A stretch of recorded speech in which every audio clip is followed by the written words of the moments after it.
We're also very excited. We've got big news this morning because our next guest is singer-songwriter John Legend. I adore this man. He's on a mission to encourage everybody to get the coronavirus vaccine. More than 96 million people in this country have been fully vaccinated, but that's only about 30% of the population. The 12-time Grammy winner, 12 times, teamed up with Walgreens earlier this month to help build trust in the vaccine and to reach communities that are hit the hardest by the pandemic. Today, exclusively on CBS This Morning. We thank you for that, John. He's sharing a video of the moment he got his vaccine at Walgreens. Here's a look. All right, you might feel a little pinch, okay? Okay. That's a little pinch.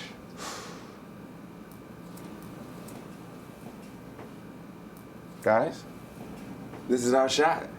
I got the COVID-19 vaccine today. I'm feeling good. And you're looking good, too. John Legend joins us only on CBS This Morning. Good morning to you, John. Did you hear Kirby's having a baby? I am so excited for you, Gayle. Congratulations.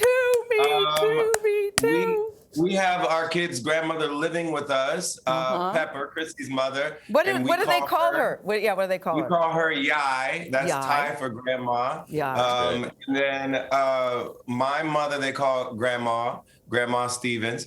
And we called my grandmothers Grandma and Granny. So I feel like those are titles you will reject. Yes. I definitely don't want to be Granny. You know something about writing songs, so maybe you'll come up with a name for me. But that's not why we're here to talk about Kirby's baby. We're here to talk about you and your campaign to get the people vaccinated and the hardest hit. Because I tell you, John, when I got my vaccine, I wanted to weep because I felt such a sense of, Anthony, we've all been vaccinated here at the table. Yeah. And you just feel such a sense of relief. And you don't even know how relieved you feel until you get it. But still, there are a lot of people who are scared and they're very skeptical. So what are you saying? Yeah. What are you doing to convince them? Well, I feel relieved as well, and I've seen the devastation, the separation caused by the COVID-19 vaccine. Normally, we would have gone home to Ohio for the holidays, either Thanksgiving or Christmas every year. We weren't able to do that this year. We did Christmas on Zoom.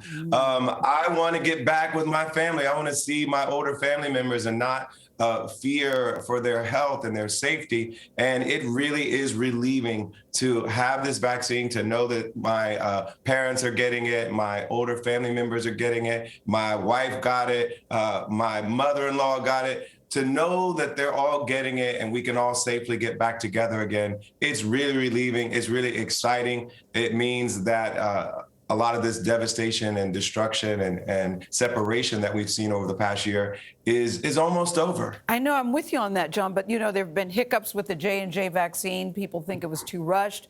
People think maybe it's not safe. And quite frankly, they're just terrified. Yeah. How do you help people not be so scared? Yeah.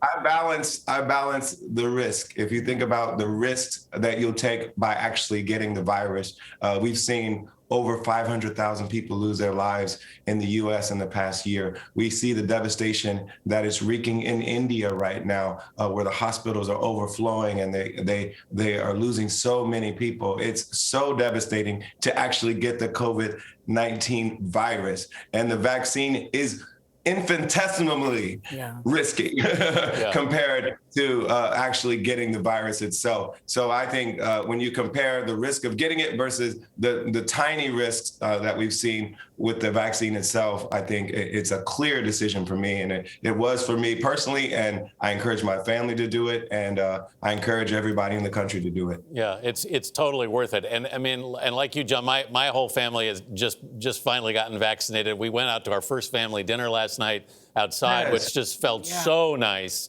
Oh. And but you've had the second shot, right? Did you get a kick from it in any way, a reaction? I didn't, but I've had family members that have, and it's one of the symptoms that some people do get. It's temporary, though. That discomfort is temporary. It's so temporary. Yeah. My brother got it. He said it lasted about a day. He felt kind of flu symptoms. My uncle also felt some flu symptoms for a day. Again, if you compare that to the pain people feel when they actually contract the COVID-19 virus, it's minimal, but it is a symptom that some people are getting. Yeah, but as any doctor will tell you, it's also a sign that the vaccine is working. That's the point. Yeah, your body's working. Your immune system is rallying for you. All right, John, we're going to take a break. I know you got up early in Los Angeles. If you could just stay with us a little bit longer, we want to take a break and come back to talk about your graduation speech to the Duke grads and to see how you and Chrissy are doing.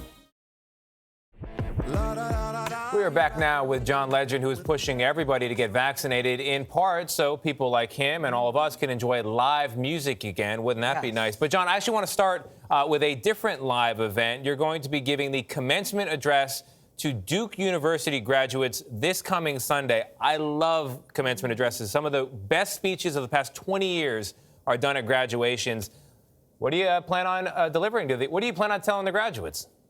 Well, I love giving commencement speeches, and it's interesting that you mentioned that we haven't had concerts. I literally have not been in front of an audience for over a year, and this will be my first time in front of any sort of audience since the pandemic started. So I'm excited to go to Duke. I'm excited to speak to the class of 2021. They've been through a tough year, a different year than most students will go through, but I'm excited to encourage them to go out and try to make the world a better place.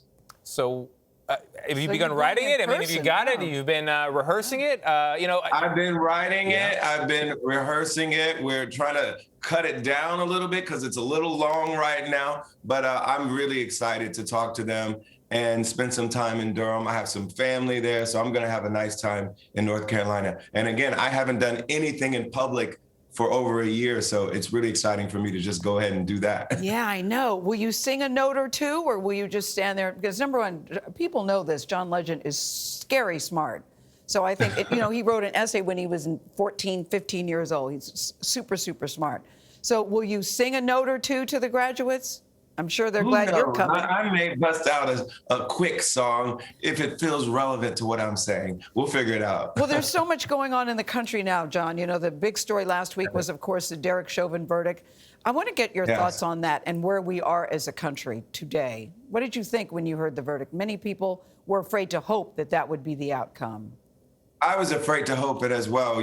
We've seen so many times where even with video evidence, even with lots of eyewitnesses, we haven't seen any sort of accountability for officers when they use the power of the state to kill someone.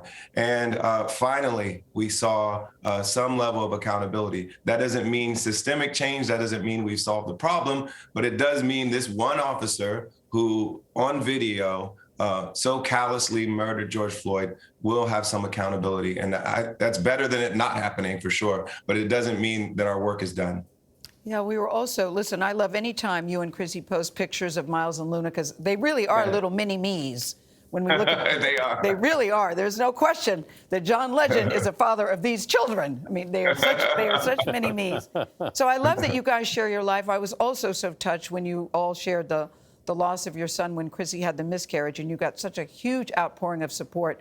Number one, I was so glad that you shared it. I know Chrissy said that you were reluctant at first to share it. What did the public support mean to you, and why were you apprehensive in the beginning?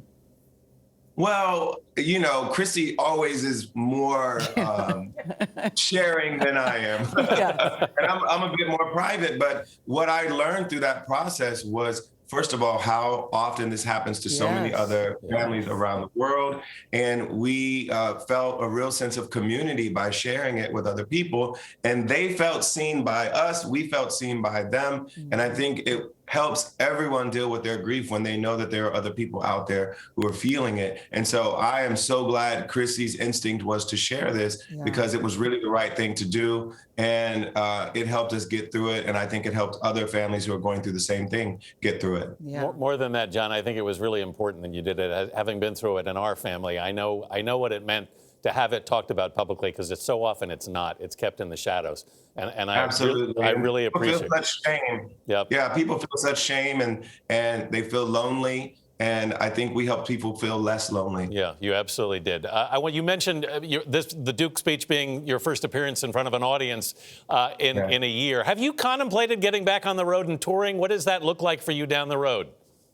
Oh, I'm so excited to do it. And it's another selfish reason why I want everyone to get vaccinated, because that's really our ticket to getting back together is to increase the immunity in the community so that we can safely get back together in large crowds. And not just selfishly for me, though, but if you think about the entire arts industry, there are so many performers, so many crew people, production people who have been out of work for a long time now. And arts adds so much to our community. Sure do. It's not selfish. The audience wants you back, too. We sure do. We want you back. It's good for the soul. wait. John Legend, thank you so much for being with us. We really appreciate it. We'll come see you when you come back, We John. sure will. Save We'll be us there. 3 I can't seats. wait. We'll be come. there. We'll be right back.